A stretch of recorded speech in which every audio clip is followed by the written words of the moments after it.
Hello, I'm Richard. Let me now talk about the meaning of life in terms of answering the three questions of life and living in a little more detail.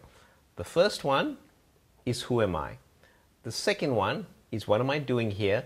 The third one is, where am I going? Who am I? Who am I is all about identity. The problem with identity is that you are first stuck with what is your identity from what you think. The issue is you are not what you think. You are who you are. And when you are who you are, it is about looking inside, going back deep into yourself, which requires you to go on an inner journey to connect. When you do that, you end up in different rooms in your house inside. You might discover that you've had a past life. You might discover that you have gifts, that you are a spiritual being, that you have a high purpose down here. So who am I depends on this journey you go on. When you traverse through this life and you have different experiences, your experiences give you different snapshots and pieces that you put into place to develop a greater framework and picture of who you are. So that's a journey of evolution. It's all about the evolution of your soul, which doesn't die, which is eternal. What am I doing here? A very good philosophical question. Are you here just to fulfill the current purpose that you have in your lifestyle around you? The position in your family, the position in your work, your job, or your business, your goals, dreams, and ambitions that you are aware of. Are you here to fulfill all those? Or is there something bigger than yourself? And a lot of people look at something bigger than themselves as leaving a legacy. That is wonderful. And you see many great people in history who have found their higher or highest purpose in leaving a legacy, and history has a record of all their exploits for posterity. And then where are you going? Well, that is a philosophical question that requires you to answer another question, and that is this one. What is there after death? When this body dies and ceases to function, is that all that is? End of the chapter and the book, or is there more? So where are you going depends on your belief system.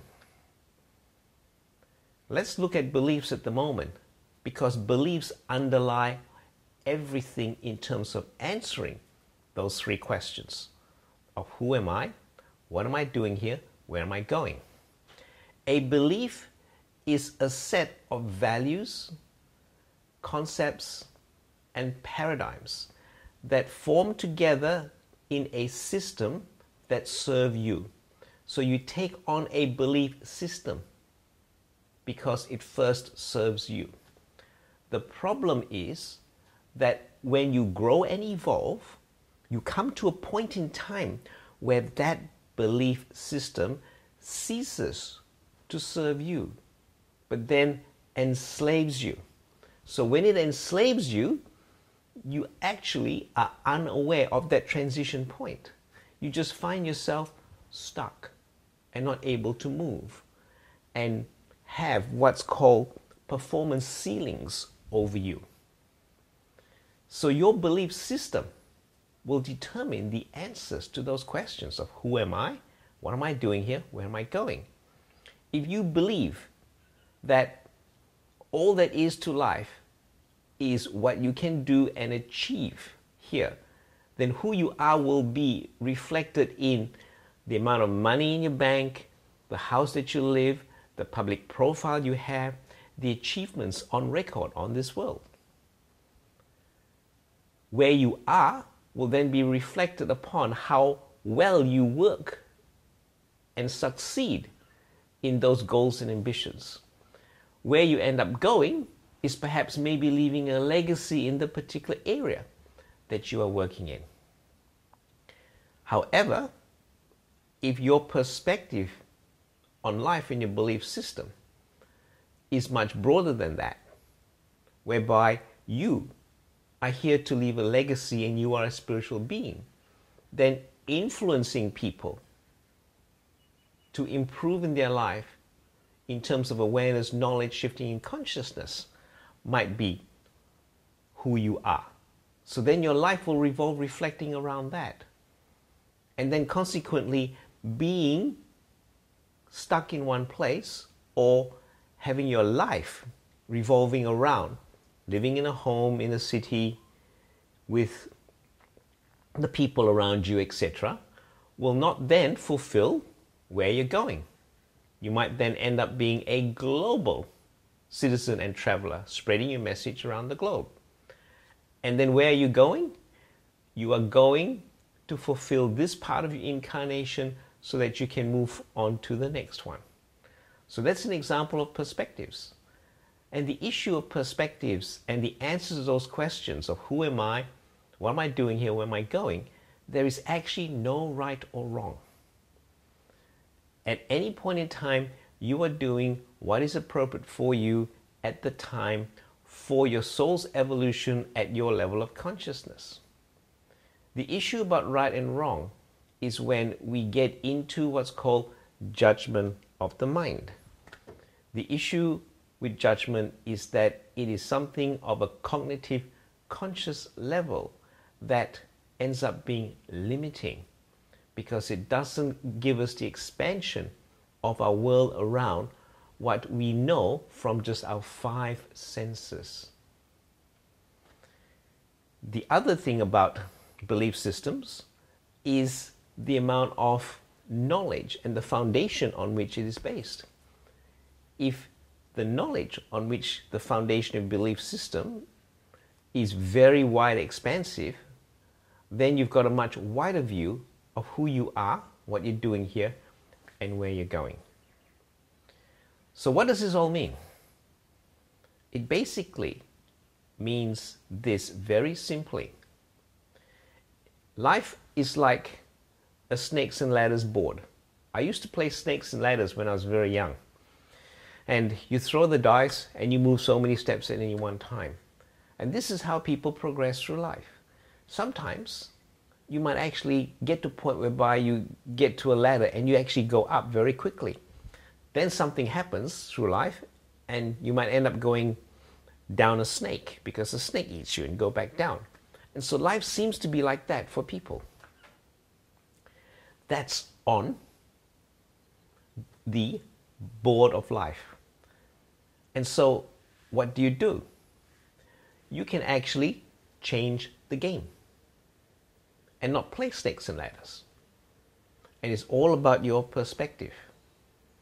Let me give you an example using another game, chessboard. When you play chess and you are pawn on the chessboard, you only have the option to move one step at a time. If there is another piece in front of you, that's it. You cannot move until that piece is taken away from you by something else. And whether you are a pawn or a castle or a queen will determine how much power you have to move on that chessboard. And so on the chessboard of life, it's a battle. It's white and black. There's this contrast. It's good, evil. It's win, lose. That's the chessboard of life. But then you shift from the chessboard and you look at the game of life from the perspective of the chess master. It's different.